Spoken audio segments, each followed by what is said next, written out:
And speaking of the Force, our next guest is providing us a fresh perspective on angels, guides, ghosts, and more in her book, An Inspired Understanding of Spirit Beings. Here to share more in lieu of Halloween is author and practicing psychic Michelle Welch. Welcome, Michelle, and happy Halloween to you. Same to you. Thanks for having me. Yeah, we're excited to have you on. So I wanted to start off and ask you, when did you discover you could tap into other realms? Uh, I have been able to do that my whole life. I don't even remember a time when I couldn't tap into other realms. Oh, wow. So have you always seen spirits around you? It seems like you kind of have if you've always tapped into that. I have. I've always seen spirits around me. It's a lot of people will sense the spirits, and so seeing with your third eye, but I see with my physical eyes most of the time the spirits around me. Okay, so both seeing and sensing them. Yes. And do you believe you inherited these abilities or do your abilities run in your family? Give us kind of the background on that.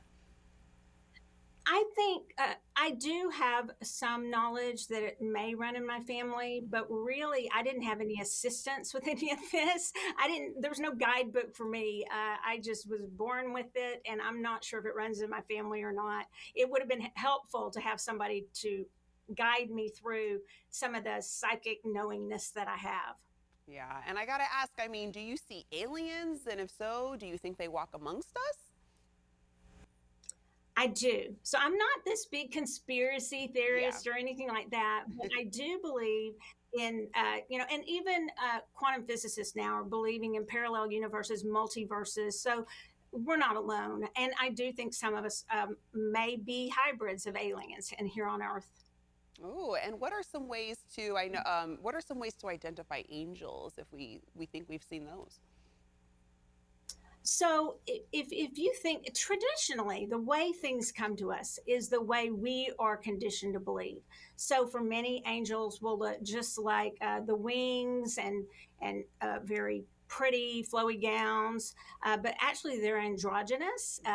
They may have an energy of male or female, but you can identify them with angel numbers, repeating numbers, feathers if you see a feather. But for me, on the alien question, the angels have sort of started looking like a blend of aliens and angels to me. Oh, and It's would been about the past.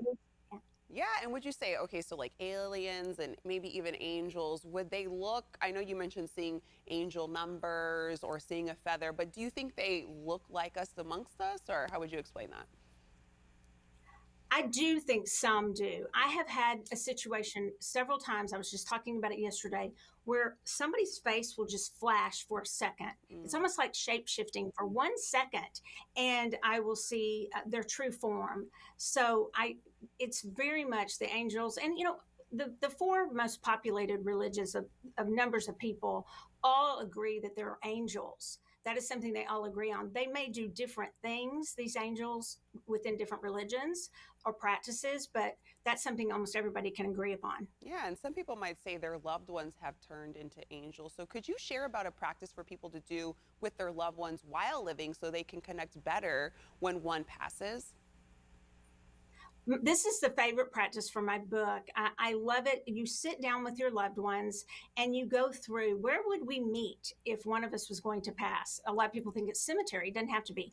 What smell would there be? What song would you play on the radio? What animal might I see? And that way you plan. You almost have a blueprint, a pre-plan of how to meet with your loved one once they have passed. And do all spirit beings operate with the same moral compass? No, they don't. We have our own moral compass. Then we have social mores. We have ethics, and then we have laws. And I say in my book, who are we to say which one of those are best for different, like elementals, for nature creatures, for angels, for varies. It just varies, the moral compass, and it could be very different. So that's something you have to decide before you work with certain spirits, or you want to get yourself entangled with them. Yeah, and some people fear having any engagement with spirits, yet you encourage them to interact. Why is that? I encourage them to interact just to the extent. At first, I have a saying. It's called "engage before you sage." A lot of people will just sage everything around, but a loved one or a ghost or disincarnate might come to you as an angel, or a ghost might rattle the hangers in your closet. And instead of just saging or getting stuff to get rid of them, I say, ask them what they want. Why are you here? What is it you have to tell me? And then if you don't want to deal with that being, you don't have to. But always engage with them before, because there's a reason that they're trying to get a hold of you. Yeah, this And is all it's typically not a scary reason. okay. I mean, this is also interesting. And could you explain parallel universes and multiverses?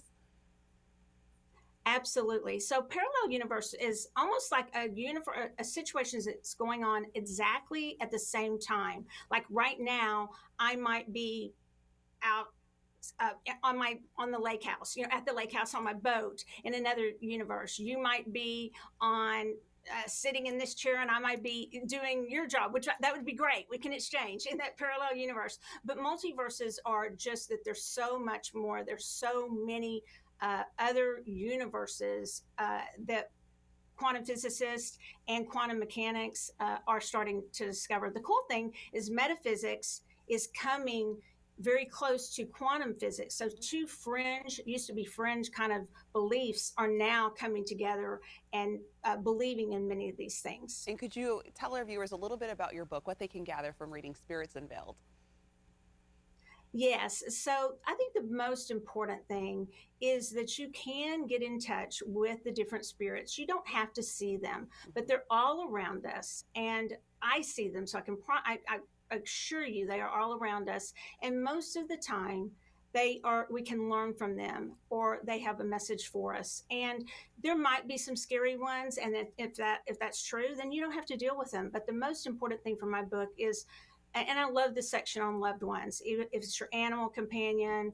And we love our animals. For this Halloween, we're spending $700 million on costumes for cats and dogs. Oh my And goodness. so and in 2021, it was 10.14 billion that was spent Wow. on Halloween. It's Right? a lot. It's a So, lot. yes, so we love our Halloween holiday. Yeah. And so, but through it, a lot of people thought in the old days that it was a thinning of the veil. Yeah. I don't believe there's really a veil. I believe we can get in touch with our loved ones at any time. We just have to learn how to do it. And my book helps you with that. All right, good to know. Michelle, thank you so much for joining us this morning on Halloween. And for more, you can check out michellewelch.com.